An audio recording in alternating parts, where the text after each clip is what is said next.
Welcome back. We have all been waiting for it to see what Jordan Peele would come up with next. After Get Out, the overhype, and the Oscar win, I think unanimously we all decided that no matter what came next, it would be great. How dare you say otherwise? So finally, here it is, the latest psycho thriller horror, Us, directed, produced, and written by Jordan Peele. It was thrilling, it was unsettling, and it was confusing as f***.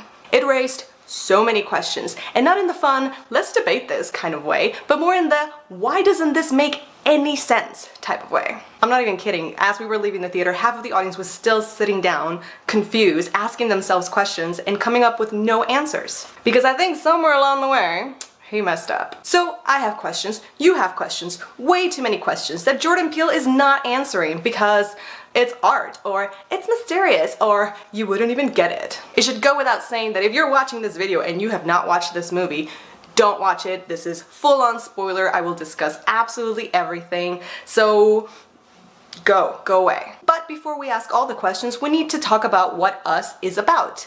And Us is about there's people, and there's like evil versions of those people, clones and the originals, and above and below, and the simple premise is that it's a home invasion, and this family that we've gotten to know along the way is being attacked by a family that looks exactly like them. It seems like Lupita Nyong'o's character, Adelaide, saw this identical version of herself when she was a child when she went missing in a fair. And she's been traumatized ever since then, and she's always felt like this girl is gonna come back for her. Later on, in a turning point in the movie, you find out that this is not an isolated event, it's not just this family. Everyone is finding this evil alter ego / clone of themselves, at least in the immediate area. Along the way, you kind of find out that they're actually clones of these people, and that they have been abandoned in underground facilities and tunnels because it was a failed experiment. The biggest key of the whole movie is apparently that they cloned the bodies, but they didn't figure out how to clone the souls. So the originals and the clones are sort of sharing a soul, sharing a life, and of course the clones are tired of it, they're tired of being in the shadows, and they just want to cut the tether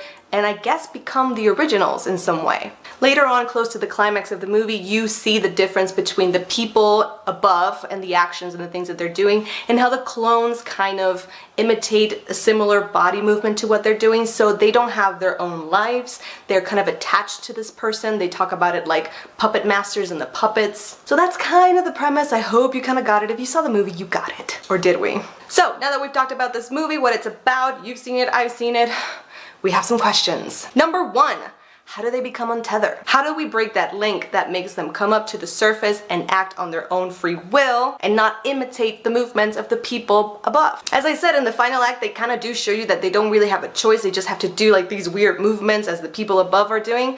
But for some reason, at some point, every single one of them decides to leave where they are, go upstairs, and act on their own accord, do the things that they want to do, and kill their other selves. So at what point is this broken, this connection broken, and they can do as they please? And in that sort of same subject, how come the boy's clone ends up mimicking what the boy does? He seems to be acting on his own free will, but every now and then the boys kind of like synchronize and they do the same movements, and that actually ends up being the demise of the clone at one point. But what decides when does that happen and when doesn't it happen? Is it like a switch? Is it on and off? Like, nobody says anything. This one is a little nitpicky, and I know everyone's asking it and they're being like, don't worry about it, but I worry about it. Where did we find all the red jumpsuits and the gloves and the gorgeous golden scissors?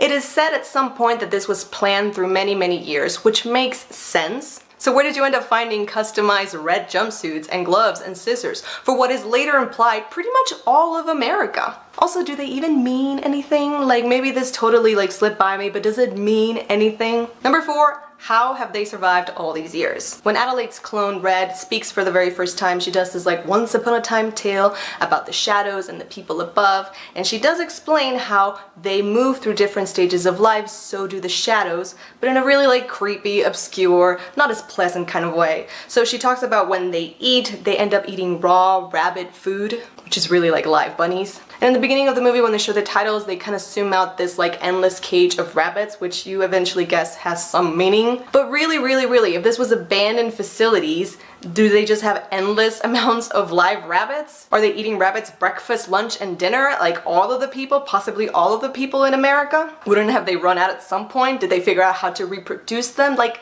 no answers. Where did the rabbits come from? Where did the children clones come from? This one bugged me, I think, the most because it is implied that it was an experiment that failed by someone. We are assuming the government. So at one point, there is a cutoff of clones. Even though Lupita's clone at some point says that she also gave birth to some creature when above Lupita gave birth. But that doesn't make any sense, right? You can't just bring science and then magic whenever you want to. Like, they don't combine. Never have, really. Now, my biggest questions come from the interactions between Adelaide and her clone. This is where it gets tricky, people. As we know, at the very end of the movie, when the two girls meet at a young age, the clone takes the place of the original one. So all this time, the person that has been trapped is the original Adelaide. So it does make sense that the Adelaide that we know, who is the clone, is scared of ever finding her again because she knows she messed up. She knows she's not where she's supposed to be and she doesn't want to lose what she's gained throughout all these years. Fine, makes total sense.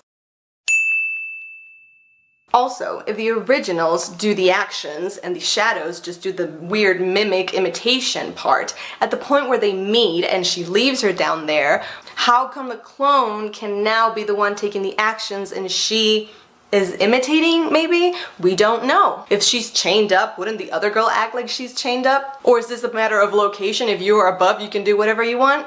Also, how does the clone who live above now have memories from the perspective of the original girl? When she's talking to her husband and confessing about this girl that she saw that looked exactly like her, she is telling it to you from the perspective of the original girl who found a girl in the dark in this, like, mirror house. So how does she have that perspective? I know they share a soul, but they definitely don't share the same perspective memories, right? Also, she says at one point that they think like them because they are them, implying that the clones are sort of one step ahead of them and can find them wherever they go. So if they kind of share a soul, how come the originals cannot predict the attacks of the clones or their movements?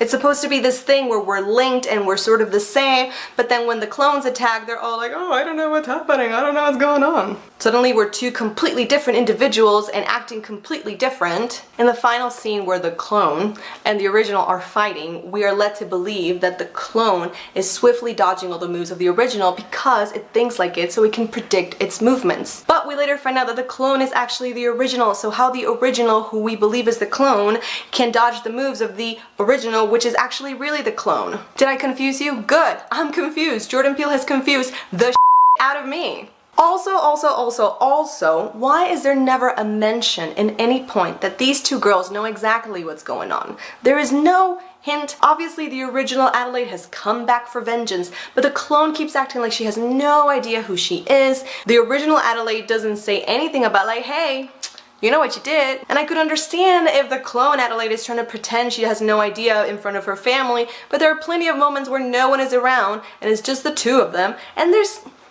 nothing there.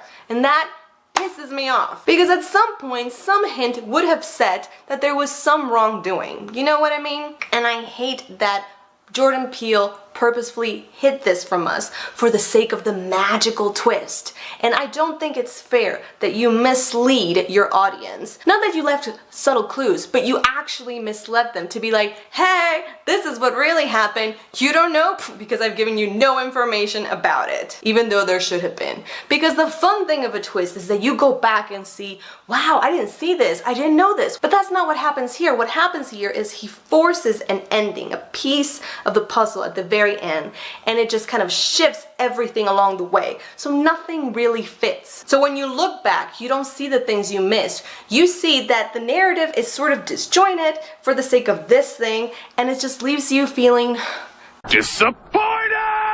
Also, if the original Lupita is stuck down there and she has control of her own movements, why doesn't she leave at some point? We assume, actually we know at some point she breaks out of her chains somehow. Don't ask too many questions. Couldn't she just have left? If she's in control of her own actions, couldn't she just have left at some point? She knows who her family is, she knows where she lives, she probably knows their telephone number. Like, why in the is it necessary for her, the original, to do this weird hands across America thing for her to make a statement and leave? She is the original! Why the f does she care about everything else? Planning for years and years to make a statement to let themselves be known would make sense if she were the clone. It makes perfect sense when you hear it. But because she's the original and all she really wants is to go back to her life, she's not really part of this strange group. It makes no sense that she planned her entire life to do this thing when she could have just literally gone back, if apparently they're not tethered as they say they are. She could have just gone back and taken her place again. But no, that doesn't happen because Peele wants us to believe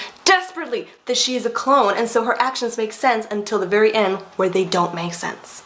Also, what is the end goal here? Again, why does she care about all the people down there? Why do we need this huge display of hands across America? Like, what is the goal of the clone Adelaide who's pretending to be the original Adelaide? Is she just trying to save her family? Because at the very end, it doesn't seem like any of the original people are left. It seems like we're suddenly in the new age of clones. And she is the only original with her original family.